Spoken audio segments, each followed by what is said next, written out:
Nesta edição do Palavra Aberta, vamos conversar com o novo líder do PSB, o deputado Danilo Cabral, de Pernambuco, vai falar com a gente aqui no Palavra Aberta, trazendo aí as perspectivas do partido para esse ano de 2021 no Congresso Nacional, especificamente as votações na Câmara. Deputado, seja bem-vindo. Olá, Jaciene, olá a todos que estão nos acompanhando, é uma satisfação falar com vocês.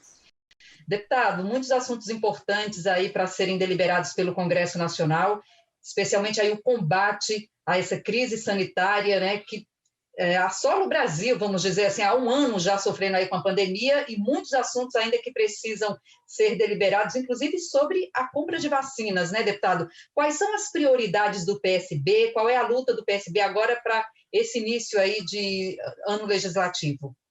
Olha, a prioridade do PSB eu acho que e deve ser a prioridade que está presente na sociedade brasileira. Nós estamos vivendo, como você disse aí, uma das mais graves crises da história mundial, com reflexos também no nosso país, além da crise que a gente já vive esse ano de natureza política, de natureza econômica, de natureza social, a gente teve o agravamento de todas elas com a crise sanitária. A chegada da pandemia, né, passou a ser a prioridade e o enfrentamento dela, número um, da sociedade brasileira e, claro, tem que estar na pauta do Congresso. Então, em relação aos pontos que estão sendo de forma objetiva discutindo dentro do Congresso Nacional, eu acho que nós precisamos voltar a aprofundar as alternativas que foram colocadas quando do início da pandemia. Há um ano atrás, exatamente há um ano atrás, em março mais ou menos do ano passado, a gente viu o início dessa crise e o Congresso deu um conjunto de respostas que visavam, primeiramente, proteger o cidadão.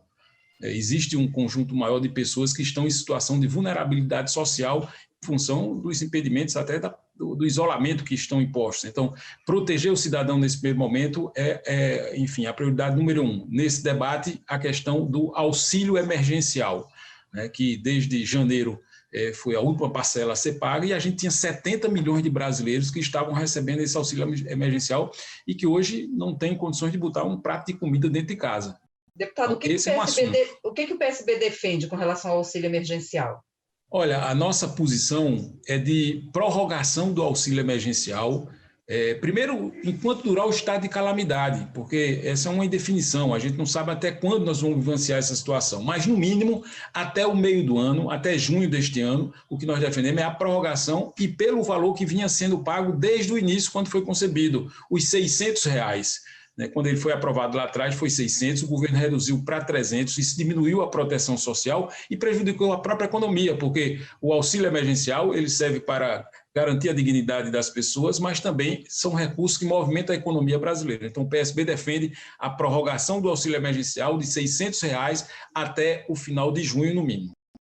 Você acha que tem ambiente político para aprovar o auxílio emergencial nesse valor?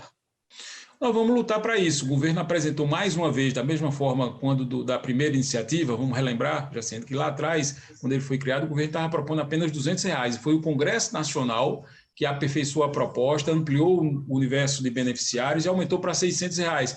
Mais uma vez, o governo sinaliza com um valor menor. Está se falando aí em 4 parcelas de R$250. Nós vamos fazer mais uma vez essa discussão na expectativa de que nós, com a mobilização da sociedade, inclusive, porque nós acreditamos muito isso, da pressão que vai vir de fora para dentro do Congresso, a gente consiga sensibilizar o governo e aumentar também esse valor. Deputado, e o Congresso Nacional, a Câmara dos Deputados, o que deve fazer para também melhorar aí a oferta de vacinas no Brasil? Essa é a segunda prioridade, né? A gente só vai ter uma volta à normalidade, isso é um consenso, quando a gente tiver a população brasileira vacinada. Não tem nenhum outro caminho. Então, o que precisamos priorizar é fazer chegar a vacina a todos os brasileiros. Infelizmente, a gente viu no início do processo uma falta de coordenação que ainda está presente da parte do governo federal na articulação com o processo de aquisição e acesso das vacinas. E o Congresso tem dado contribuições para que a gente melhore e avance. Essa semana que passou, por exemplo, nós discutimos pautas que garantem, por exemplo, a aquisição direta por estados e municípios dessas vacinas, para que os estados também possam cumprir esse papel. Há um debate, inclusive, em torno da aquisição pelas entidades privadas também para comprar vacinas.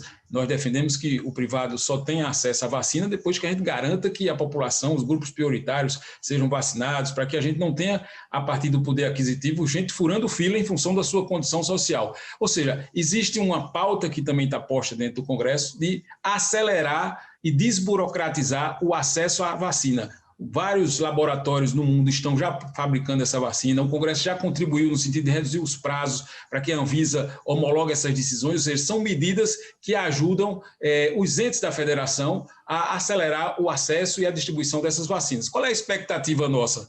É que, e foi dito pelo governo, que até o meio do ano, foi anunciado recentemente, seriam adquiridos cerca de 170 milhões de vacinas. Nós vamos acompanhar isso. O papel do Congresso também é de fiscalização. Então, nós vamos continuar fiscalizando o governo, o Ministério da Saúde especificamente, para que essas vacinas cheguem quanto mais rápido a toda a população.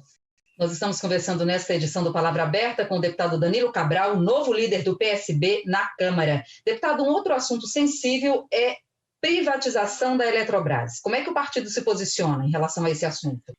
Olha, nós temos uma posição muito crítica a esse processo de privatização da Eletrobras. Não temos preconceito em relação a privatizações, eu acho que a parceria privada ela é importante, mas há setores do Estado brasileiro que a gente não pode abrir mão da condução política. O setor energético é um desses setores. Nenhum país civilizado do mundo desenvolvido abre mão da condução da política energética, porque isso significa a afirmação da soberania e a proteção social, inclusive, daqueles que têm que ter acesso, por exemplo, à luz dentro de casa. Já há estudos feitos quando da primeira tentativa de privatização da Eletrobras, de que a conta de luz vai aumentar. Essa é uma preocupação que nós temos.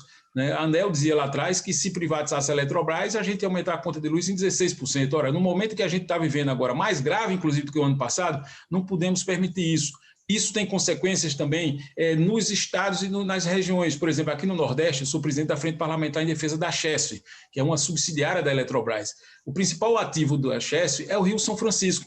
Então, se eu vendo a Eletrobras e vendo a Chesf, na prática eu estou vendendo o Rio São Francisco, que é a caixa d'água do Nordeste. Essa água do Rio São Francisco serve não só para o desenvolvimento econômico, mas serve também para garantir até a sobrevivência de 12 milhões de nordestinos que estão tendo acesso à água pela obra da transposição. Então, se eu vendo a Chesf, eu estou entregando a chave dessa caixa d'água para um privado a partir do lucro dizer onde é que vai botar essa água e deixa de ter o interesse público. Então, o PSB é contra esse processo de privatizações da Eletrobras. Tá certo, deputado. A gente agradece a sua participação aqui no Palavra Aberta, trazendo aí as perspectivas, as prioridades, do PSB para esse ano de 2021. Mais uma vez, muito obrigada. Obrigado, um abraço a todos vocês. Nós conversamos com o deputado Danilo Cabral, líder do PSB na Câmara. A gente fica por aqui e até a próxima.